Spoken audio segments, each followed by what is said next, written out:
All right, so welcome back to Jim Bob's Garden. Bless you. We'll start that again.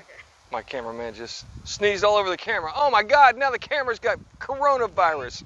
All right, anyway, so welcome back to Jim Bob's Garden. All right. Oh, did it? That's fine. No, that should be good. All right, so welcome back to Jim Bob's Garden. So what we got going on today, this is my pear tree. And we have, I don't know if you can see it, one pear. Only one pear. I don't know if you can see it right there. I dare not touch it because if it falls off, Mama will have my bouquet. All right, so what I'm thinking the issue is it doesn't have a pollinator because I only got the one pear tree. So I'm going to try and make another pear tree. Now to do that, what I'm going to do, I've got this branch right here that's going up right through the middle of the pear tree where I really don't want it. So I'm eventually going to cut this out. But before I cut it out, what I'm going to do is I'm going to try and turn this into another tree by doing something called air layering. So what air layering is, there was a complicated discussion by a very intelligent man who was talking about how chemicals go up and chemicals come down, and where the chemicals meet in the middle, where the bark has been removed, it will cause roots to form.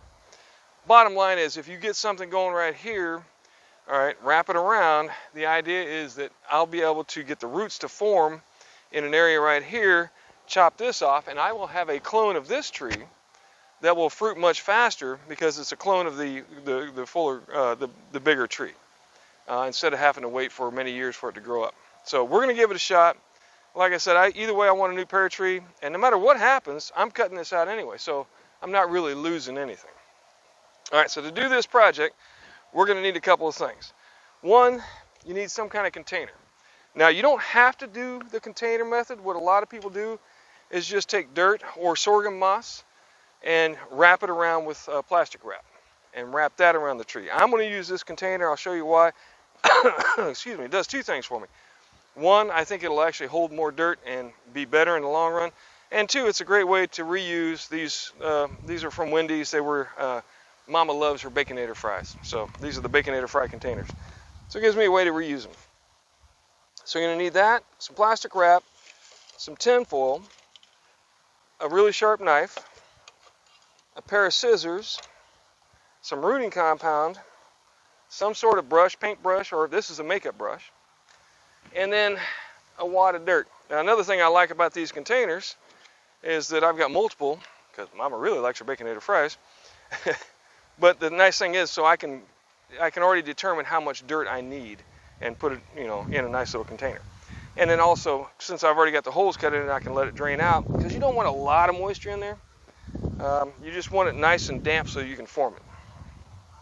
And you need enough moisture so that the roots will form, but you don't want it to rot either. So, with that being said, first thing we're going to do is we're going to prep up our container. So I've got a little piece of plastic here, and what I'm going to do, can you see this? All right, so what I'm going to do is I'm going to take my little tiny scissors, and I'm going to cut a little hole. Now, that's about as big as my finger, so we're going to go about finger width. So I'm going to cut it just a little ways into it, just past the little lip there, long enough to get the root of the meat of the branch through it. And I'm going to cut it like that, like so. All right, and then I'm going to pull that up and just snip it off. So I got a nice little gap. All right, I'll do the same thing at the other end. Right in the middle, we're going to cut it. Now one of the nice things about this container is it's black on one side and clear on the other. The black side will keep it shaded on that side, and the clear one will allow me to see whether or not I've got roots forming once I remove the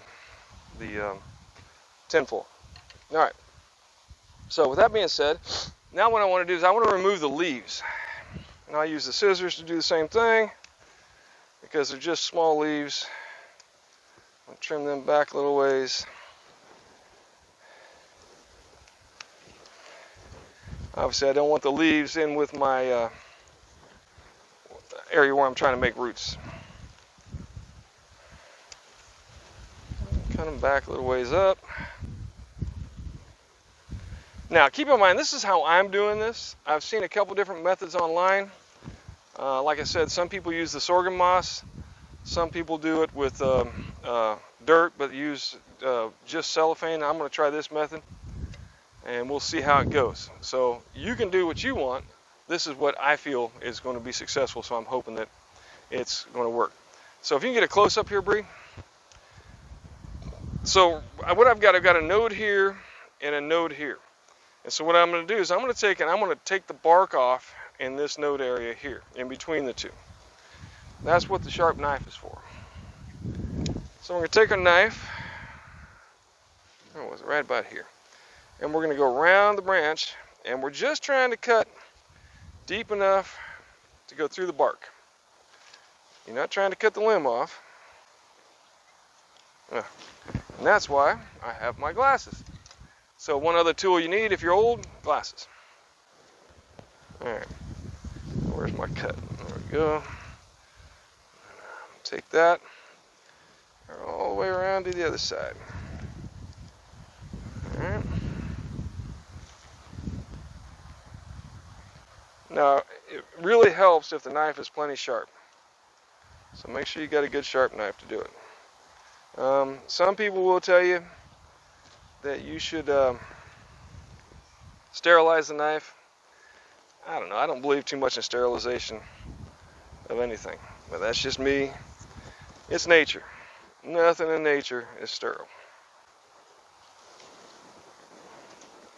Now with this method, if it goes as planned, you should be able to make clones of any type of tree or bush or anything with a woody stem, for the most part. Now there probably are some exceptions to that rule that I don't know about, but from what I'm reading, it's just about anything you want to do it with, you can do it with. All right, so once you got your cut made, then what you're going to do, hopefully without cutting yourself, is run a cut down the center. You see that, Bree? You're going to run a cut down the center right there, from the top circular cut to the bottom circular cut. And then with that, if that works, you should be able to take your bark and just peel it back. There we go. So get a close-up on that. All right. So this is where the roots are going to come from. So then we take our knife and we just rough it up. Just kind of rough it up a little bit. From everything I've seen, this is the way to do it. Now keep in mind, this is my first time, and I'm not trying to tell you what to do.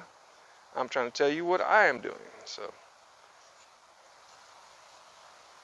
rough it up all around. And it is nice and juicy right now. So when we go to use the next thing, our rooting compound, it should hopefully stick a little bit. So we're going to take our brush, dip it in the rooting compound. I really like that brush, man. And we're just going to get a little bit of it all around there.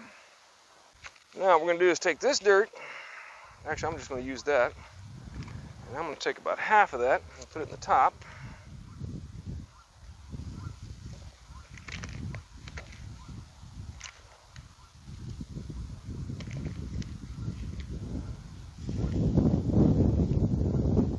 Now, one of the nice things about this too is it's a somewhat of a snap locking plastic, so it should lock in place, hopefully.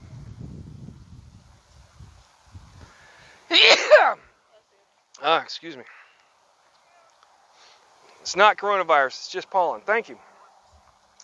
That's my story, I'm sticking to it. Now, this is the difficult part. So what we're going to do now is attempt to clamshell this on. Oh, hang on. I'm going to need,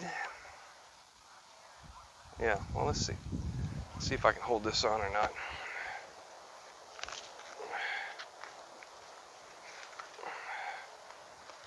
Like so. Try and squish it on there, where that is in good contact with our spot. that may be a problem. Oh, all right. Stay.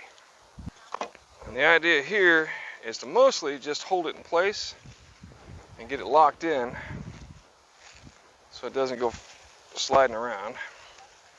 And as well as to try and seal at least the bottom portion of this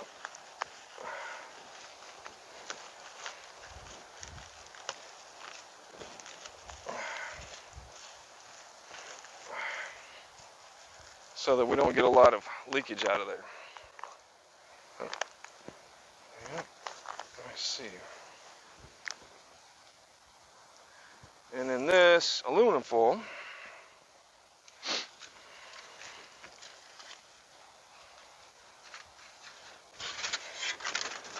all right, aluminum foil does two things for you. One, it will hopefully hold it in place.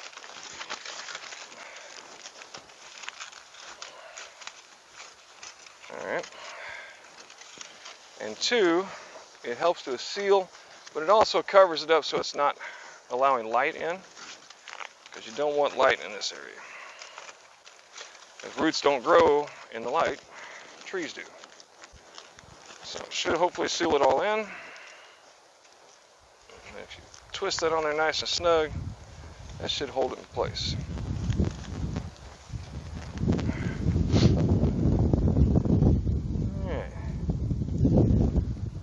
And that is aluminum foil that we've used for other purposes. Yep, it's pretty solid, pretty secure. And then when I want to come out and check it, hopefully I'll be able to just pull the aluminum foil off and see whether or not I've got roots. Now there's a couple different schools on this. Some people say you need to leave it for a couple of months. Other people say for 2 to 3 weeks. Bottom line is whether or not you got roots. And that's the nice thing about it being clear, is that hopefully we'll be able to see if it's got roots through the clear cover. So that's what I'm going to do for air layering. Hopefully it'll work. I'm hoping I get a nice little tree that I can plant right over here next to it, and I'll have 2 trees so that they can cross-pollinate and hopefully produce a little more fruit. Because this is the second year in a row we've gotten 1 pear. Actually, I don't think we got 1 at all last year. I think they got eaten. So if this works, hopefully I'll have more pears. So that's air layering. That's how I'm going about doing it. We're going to try and perfect it a little better as we go along, learn a little bit more about it. But once again, if you've got better ideas or you've done this before and you think there's a better way of going about it, please let me know. Like, subscribe, tell me what you think, and come back and see me.